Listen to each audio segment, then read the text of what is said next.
Our One Caribbean, that's what you're watching. A show just focusing on who we are, what we do, the way we do it, where we do it, and that's why we take you around the region. The government of the Bahamas has recently launched this initiative, a national school breakfast Palate program to provide primary school students with free breakfast.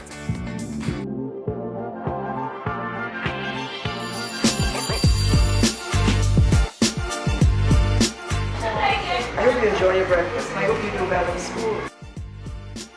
One of the things we're doing is ensuring that our children are fed, that they don't have what we call a hungry belly when they're in school. And it starts with breakfast. The foundation for the morning is for them to have a hot meal.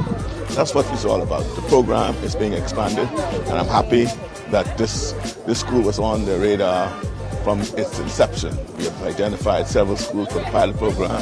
This is one of them. I'm happy to see that it's off the ground, and these children look at their eyes, and you can see the eagerness. The children are excited. You know, I've met a couple of them already, and just to hear them talk about how it's good to have this hot breakfast at the beginning of the day. And so this is something that we decided to do to ensure that our children had healthy meals for the start of the day.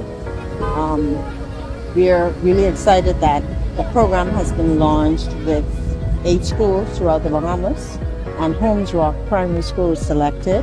It's a school that has a population of less than 600, and so that's how it was determined on how the school that was chosen on this island. But again, it is very, very critical to have this type of program because, we want to ensure that our children are well fed so that they can take on all the teachers bring for them. So it's a really good day for that mama. So this pilot program will go and to continue until the end of the year, and then it will be increased as time goes on. But again, it's more about, ensuring that our children have this nutritious meal instead of, there are many who cannot afford it.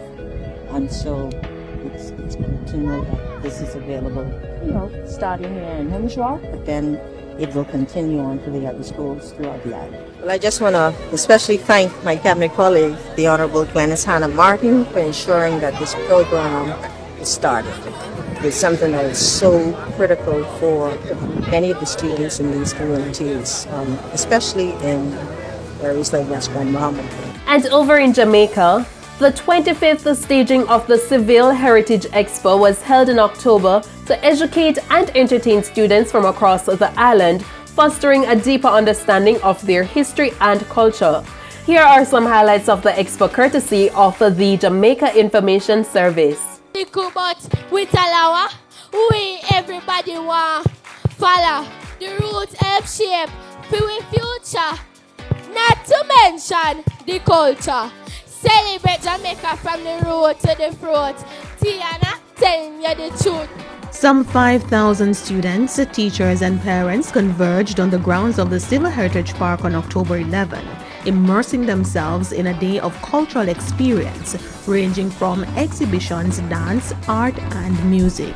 The event was the 25th staging of the Civil Heritage Expo, held under the theme Experiencing the Cultural Fusion.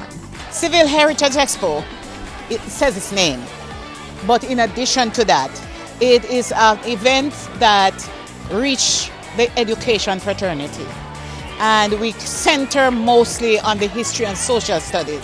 So we look at the syllabus of high schools, primary schools in Jamaica, and we try to carve most of the activities around that. We bring together almost everything that represents Jamaica. So we have the cultural aspect of it, we have the career section of it. Teachers participating in the event welcomed the initiative as a tool to further enhance and bolster the teaching-learning process. It is my first time here. It is important that students learn their culture, and especially for those who are preparing for PEP examinations, it's crucial for the social studies content. So it's a great experience for them. It is very important to give the children a experience of our rich heritage and also myself. Thanks, Sharika. Great stuff there from around the region. We always have it for you. We're popping in, we're checking in on you. What are you doing in whichever country, whether you're speaking Creole or Spanish or English? We love being this beautiful, dynamic, vivacious Caribbean right here on Turquoise Morning. There is simply nowhere else in the Turks and Caicos Islands that you can find such a wholesome variety of your favorite fresh foods. There is simply nowhere else in the Turks and Caicos Islands that you can find such outstanding service. And there is simply nowhere else in the TCI to answer your every food craving in a chic, comfortable, centrally located store. That's a place you can trust. Number 1 is Graceway IGA. Fresh, service, trust for over 20 years.